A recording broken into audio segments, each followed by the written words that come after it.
సార్లు ఓట్లేసి 15 సంవత్సరాలు ఇక్కడ ఎమ్మెల్యేని సాయి ప్రసాద్ రెడ్డిని ఎన్నుకున్నాడు. మీకు నిజంగా ఎందుకన్నా పనికొస్తున్నాడా అని అడుగుతా ఉన్నా. పనికొస్తున్నా అంటే లేదంటే లేదన్నా చెప్పాలా? ఏం పనికిరాడు. ఎందుకు పనికొస్తాడు? ఒకే ఈ ఊర్లో ఎవరికి పనికిరాడని ఎక్కడ పోయినా చెప్తా అన్నారు నాకు. అంతెందుకు నేను సూటిగా అడుగుతున్నా. నేను వచ్చిన ఈరోజు ఎన్నికలను వచ్చినానో ఏదో మిమ్మల్ని చెయ్యెత్తులు ఓట్లు వేయండి అక్క అమ్మ అని అడుక్కోవడానికి వచ్చిన. మీ ఎమ్మెల్యే 10 ఏళ్లుగా ఎమ్మెల్యే కదా, 15 సంవత్సరాలు ఎమ్మెల్యే కదా, ఏ రోజైనా సరే వచ్చి నిలబడి కదా ఈ గుడి ముందు నిలబడి మీ కష్టాలు ఏమిటి అని మిమ్మల్ని అందరినీ పిలిచి మాట్లాడినాడా అని అడుగుతా ఉన్నా.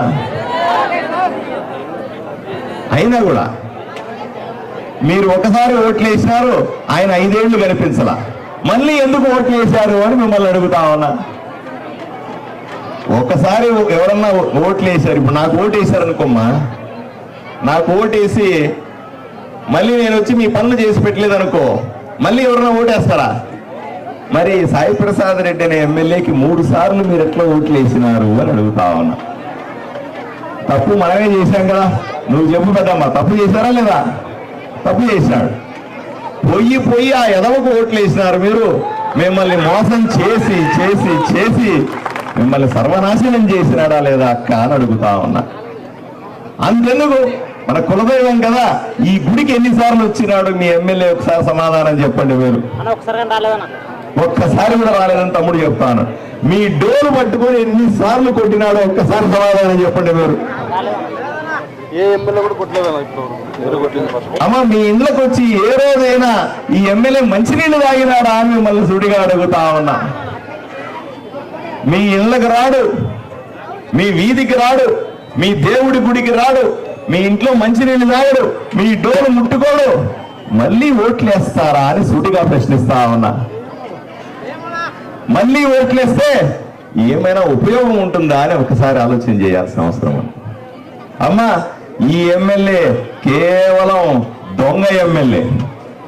ఓట్లేసుకొని పోతాడు, 5 ఏళ్లు మనల్ని పట్టించుకోడు, పొరపరంగా పారిపోయే పరిస్థితి ఉందా లేదా అని మిమ్మల్ని అడుగుతా ఉన్నా.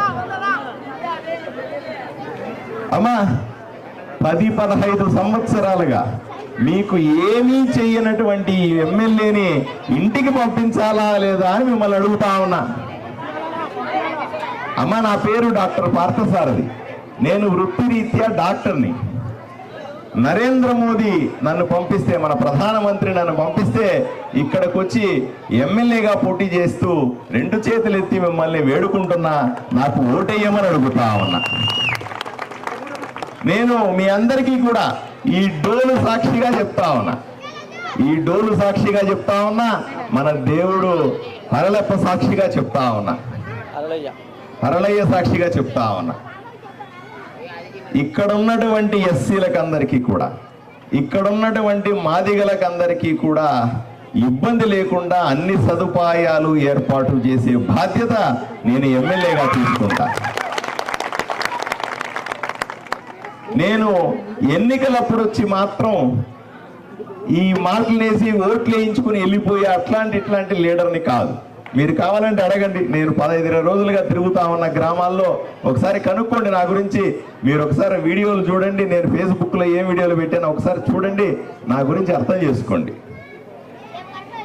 పెదమాదిగ గేరుతో పాటుగా ఎస్సీ కాలనీలో అన్నింటిలో కంటే కూడా ప్రత్యేకంగా డబ్బులు తీసుకొని వచ్చి, ముఖ్యమంత్రి చంద్రబాబు నాయుడు గారు నాకు సన్నిహితుడు, నరేంద్ర మోదీ గారు కూడా మా గురువు, నా మాట వింటారు, వాళ్ళ దగ్గర నుంచి ఈ ఎస్సీ కాలనీలన్నింటికీ కూడా ప్రత్యేకంగా డబ్బులు తీసుకొని వచ్చి, మీకు ఏమేమి ఇబ్బంది ఉండో, కాలువలు సరిగా లేకపోతే కాలువలు తవ్విస్తా, ప్రతి ఇంటికి కూడా కుళాయి ఇప్పిస్తా, రోజు నీళ్ళు వచ్చే ఏర్పాట్లు చేస్తానని మీ అందరికీ హామీ ఇస్తా ఉన్నా.